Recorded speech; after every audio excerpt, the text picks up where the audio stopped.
Hello everyone, আশা করি সকলেই ভালো আছো। আজ আমরা আমার গণিত বইয়ের কিছু অঙ্ক শিখব। তোমরা আমার গণিত বইয়ের 51 পাতা খোলো।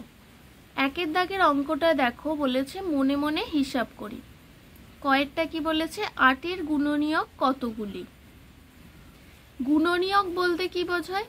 গুণনীয়ক বলতে বোঝায় কোনো সংখ্যাকে যে যে সংখ্যা দিয়ে ভাগ করা যায় সেই সংখ্যাগুলোকেই গুণনীয়ক বলা হয়, অথবা যে যে সংখ্যা দিয়ে কোনো সংখ্যাকে বিশ্লেষণ করা যায় তাকেই গুণনীয়ক বলা হয়।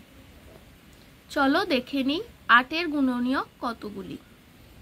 8-এর গুণনীয়ক বলতে দেখো, 8কে 1 দিয়ে ভাঙা যায়, 2 দিয়ে ভাঙা যায়, 4 দিয়ে ভাঙা যায় আর 8 দিয়ে ভাঙা যায়। অতএব 8-এর গুণনীয়ক কতগুলি হলো? 1, 2, 3, 4। অর্থাৎ উত্তরে এখানে লিখবে তোমরা 8-এর গুণনীয়ক 4টি।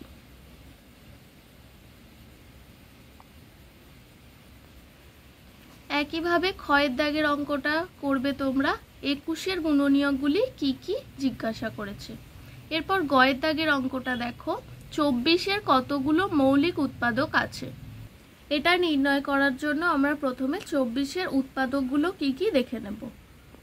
দেখো আমি লিখে নিয়েছি 24-এর উৎপাদক 1, 2, 3, 4, 6, 8, 12 আর 24। অর্থাৎ এই সংখ্যাগুলো দিয়ে 24কে ভাঙা যায়।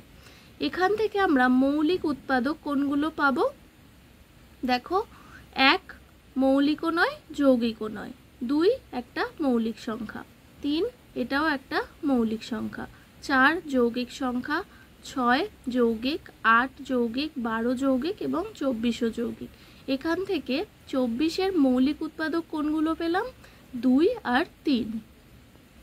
তাহলে তোমরা এভাবে উত্তরে লিখবে 24-এর মৌলিক উৎপাদক 2 ও 3। ঘয়ের অঙ্কটা দেখো, 49-এর মৌলিক উৎপাদক কি কি। গয়েরটার মতোই একইভাবে তোমরা নির্ণয় করতে পারবে।